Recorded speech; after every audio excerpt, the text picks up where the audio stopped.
Sejak digosipkan pacaran dengan pengusaha muda asal Malaysia bernama Rakin Khan, Fujian serasa dimanja. Liburan mewahnya di Monaco pun bikin iri warganet. Fuji tampil gaya, mengenakan tas branded bernilai fantastis, serta menonton langsung balapan kelas dunia F1 atau Formula One. Tentunya bukan kekasih sembarangan. Konon Rakin Khan sosok CEO muda di sebuah perusahaan ternama di Malaysia, yakni Satar Empire BHD.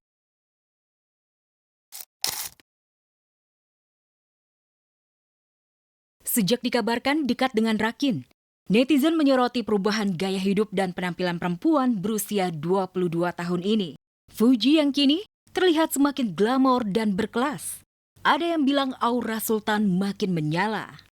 Rakin sama Fuji udah Haji Faizal, insyaAllah kalau dijemput sama Ai sama Fuji kita ke rumah mereka kan bisa. Yang menarik, kisah asmara Fuji dengan Rakin direspon sang ayah Haji Faisal. Kali ini ia tampak adem dan santai. Bahkan terkesan setuju-setuju saja. Beda saat Haji Faisal menanggapi kedekatan Fuji dengan Reza Arab. Beliau mengaku kurang nyaman dan merasa risih. Kala itu Haji Faisal mengungkap hubungan Fuji dan Reza hanya sebatas urusan pekerjaan.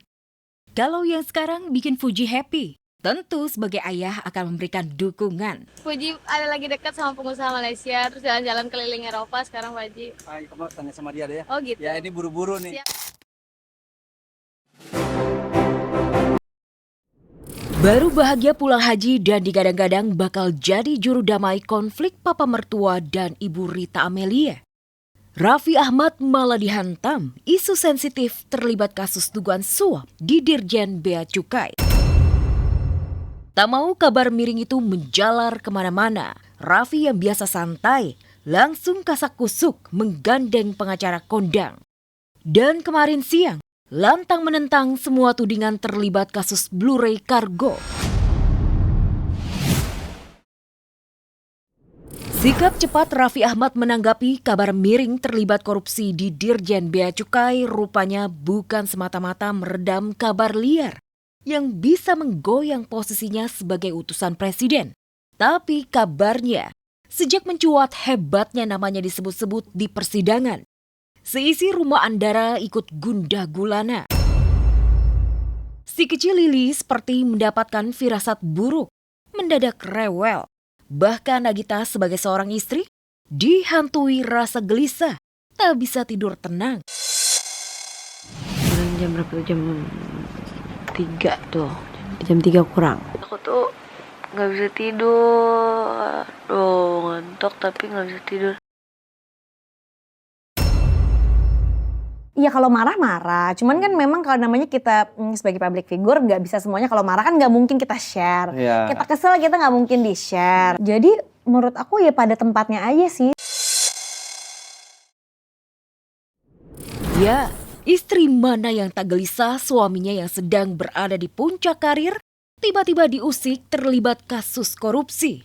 Namun meski Gigi pandai menyembunyikan rasa gelisah di depan suami, Gigi sejak lama punya tirakat mujarab. Kenapa ia dan Raffi sampai saat ini bahagia, selamat dari tudingan miring. Baca ayat kursi abis sholat sedekah Jumat. Berdoa sehabis sholat asar sebelum maghrib hari Jumat. Karena tuh ngebayangin kayak banyak banget Allah tuh kayak kasih jawaban dari doa-doa aku. Karena aku percaya berdoa di hari Jumat setelah sholat asar itu tuh salah satu yang Allah nggak akan ngabulin. Lepas dari doa dan tirakat, Gigi sumber di balik kesuksesan karir Raffi. Yang pasti kasus Blu-ray Kargo benar-benar membuat Raffi Ahmad kebakaran jenggot. Mulai dari Gading Martin bahkan sejumlah saksi dikerahkan untuk meluruskan apa benar Raffi terlibat dan menyelundupkan 2 gawai pintar dan laptop lewat Blu-ray Kargo yang kini kasusnya menggelinding panas di Pengadilan Tindak Pidana Korupsi.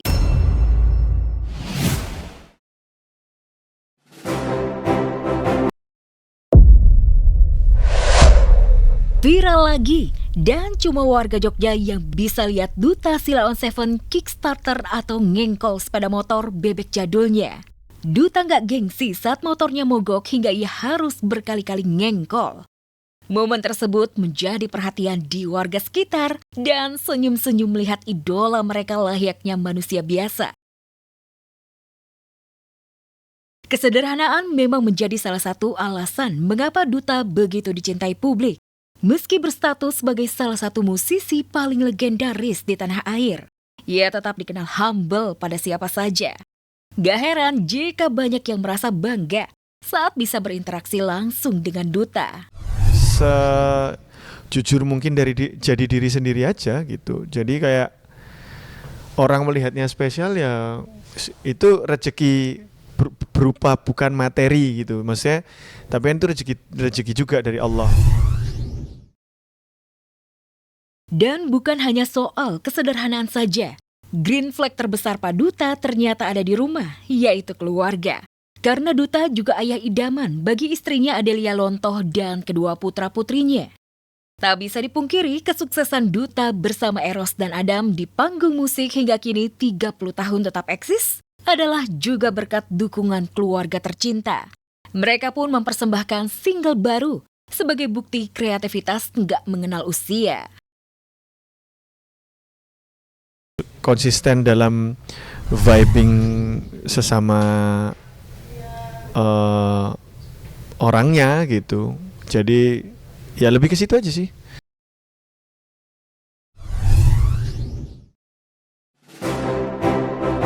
Ya, dia sionya adalah sio ular tanah. Tahun ular tanah dari pertengahan tahun kemarin sampai pertengahan tahun ini terkena ciong. Dia akan membuat reputasi yang jelek banget.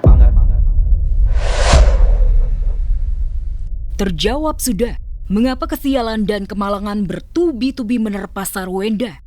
Mulai dari panen hujatan gegara menghina Ruben Onsu, kena cancel culture, diputus kontrak banyak brand, hingga ibunda jatuh sakit. Naas makin menjadi, lantaran Sarwenda juga dikabarkan harus segera angkat kaki dari rumah mewah yang ditinggalinya bersama dengan anak-anak. Karena peringatan tunggakan sudah untuk kali kelima. Tinggal menunggu disegel dan dilelang pihak bank. Karena rumah dua yang ditinggali Wenda ini, yang satu ditinggali, yang satu lagi itu masih terkait dengan agunan bank dan sudah call 5. Kami jujur aja, kami merasa kecolongan akhirnya. Saya sudah menyerahkan badan saya semuanya, jiwa, raga, nyawa saya semuanya. Ya saya kepengen Allah yang atur semuanya, stem lagi.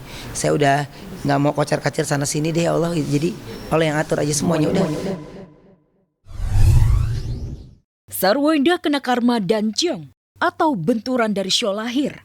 Boleh jadi benar adanya. Jika ditarik ke belakang, kesialan Wenda dimulai pada 18 Mei 2026 ketika juru kunci atau kuncen Gunung Kawi mengaku kepada pesulap merah kalau Sarwenda melakukan ritual pesugihan di Gunung Kawi. Ya termasuk Sarwenda itu juga kesini. Itu kesini ritual atau dia cuma kayak ada acara kesini Pak? Ya ada acara, memang punya tujuan. Ada acara plus ritual juga tuh? Iya ya ritual. Oh ritual juga tuh? Iya ritual. Sarwenda boleh saja menampik dan membantah. Namun faktanya, di Gunung Kawi terdapat vihara Dewi Kwan Im yang dipercaya masyarakat Tionghoa dan penganut ajaran Buddha sebagai simbol welas asih dan kasih sayang. Siapa sangka, bantahan justru mendatangkan kemalangan. Awal Juni 2026, Wenda terlibat konflik panas lagi dengan sang mantan suami, hingga kehilangan hoki. Dia kan lagi ada masalah dengan jadi tidak bisa kita serta-merta merelate itu karena karena ada pesugihan nih. Saya masih ada kerjaan gitu, cari duit halal kan, dan segala sesuatunya juga udah ada diwakilkan sama kuasa hukum saya gitu. Jadi ya semoga semuanya bisa diselesaikan dengan baik-baik. Bukan mereda, tapi malah bertambah. Jika Sarwenda benar-benar terusir dari rumah yang ditempatinya bersama dengan anak-anak, lengkaplah karma yang menerpa. Dan andai ini terjadi, di mana ia dan anak-anak akan tinggal? Akankah Ruben Onsu memboyong anak-anak untuk tinggal bersama di rumahnya? Kalau aku percaya kalau pasti takdir Allah deh nanti lebih indah. Tapi yang penting kita kan usaha dulu ya. Usaha dulu. Nanti gimana nanti ke depannya ya Allah yang atur.